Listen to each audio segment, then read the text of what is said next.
এইরকম কুধারণা আমাদের সমাজে আছে।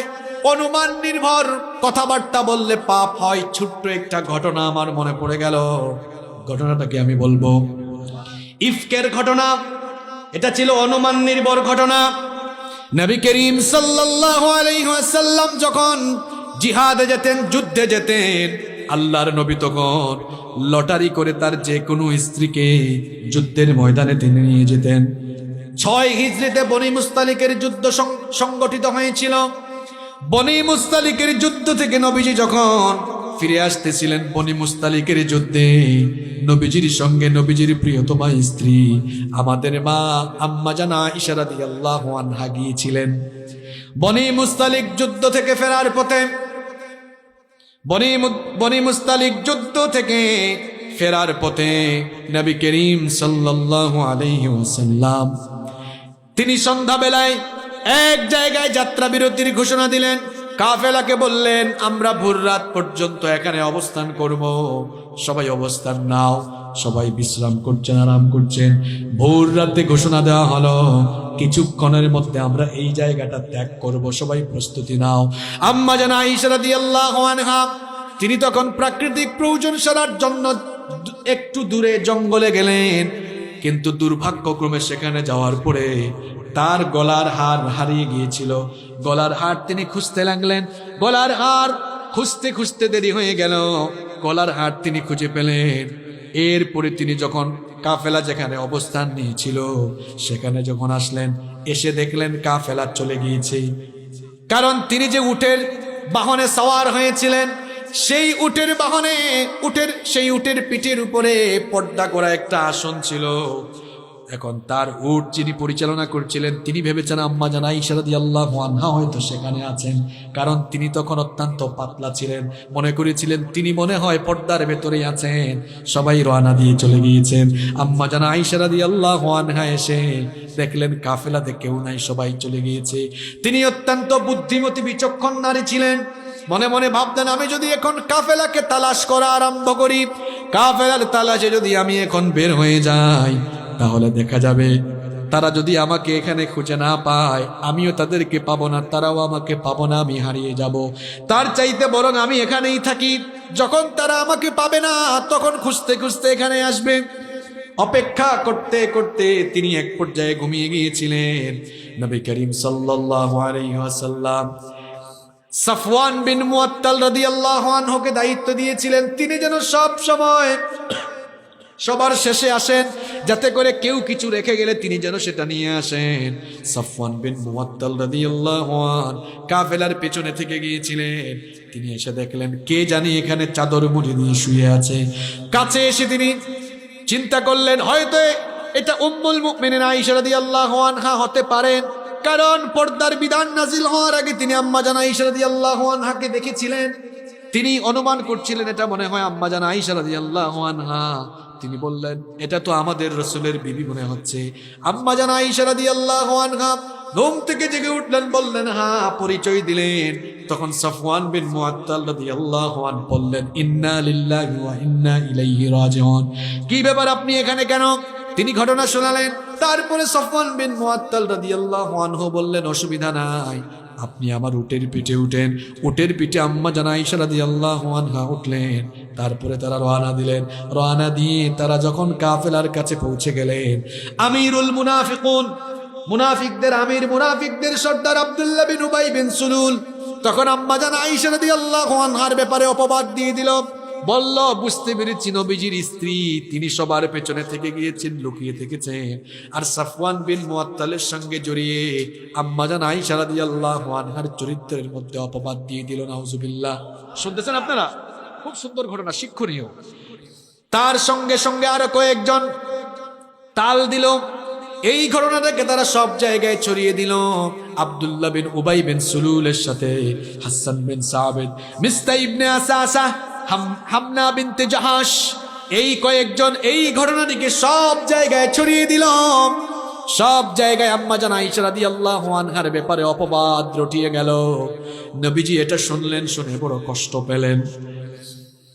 এই সফর থেকে যাওয়ার পরে, বাড়িতে যাওয়ার পরে উম্মুল মুমিনিন অসুস্থ হয়ে গিয়েছিলেন। আগে আগে তিনি অসুস্থ হলে নবীজি তার সঙ্গে নরম ভাষায় কথা বলতেন, কোমল ভাষায় কথা বলতেন। কিন্তু এবার অসুস্থ হওয়ার পরে নবীজি তার সাথে তেমন একটা বেশি কথা বলেন না।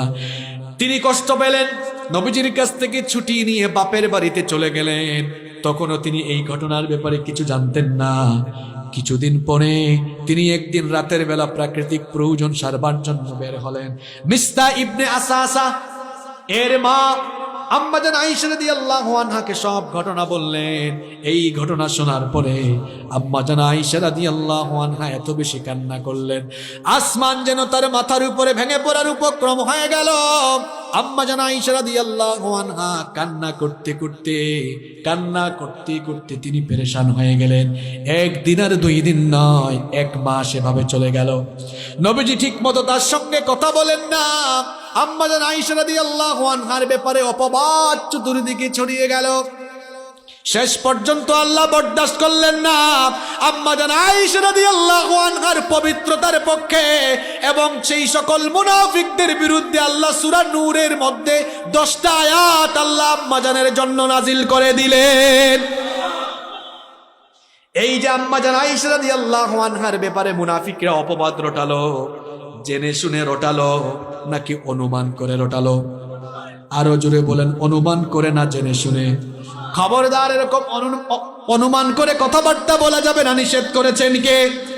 এক ভাই আরেক ভাইকে অনুমান করে আমরা কখনো দোষারোপ করবো না। অনেকে আছে কান পড়া শুনে বলছে অমুক এমন, হ্যাঁ অমুক এমন। কে বলছে আপনাকে এমন? আপনি দেখছেন না শুনছেন? আপনি তো দেখেনও নাই, উপস্থিত ছিলেন। কত বড় গুনাহ! এই মুনাফিকদের জন্য আল্লাহ আয়াত নাজিল করেছে। এই আব্দুল্লাহ বিন উবাই বিন সুলুলকে আল্লাহ জাহান্নামী বানিয়েছে। খবরদার, ওই যে বলছিলাম না, তালে তালে তাল মিলাইলে কোন সময় যে ঈমান হারা হবেন নিজেও টের পাবেন। কষ্ট হচ্ছে নাকি আপনাদের?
তাহলে এক মুসলমানের উপরে আরেক মুসলমানের হক হলো কুধারণা করে কখনো কাউকে দোষারোপ করা যাবে।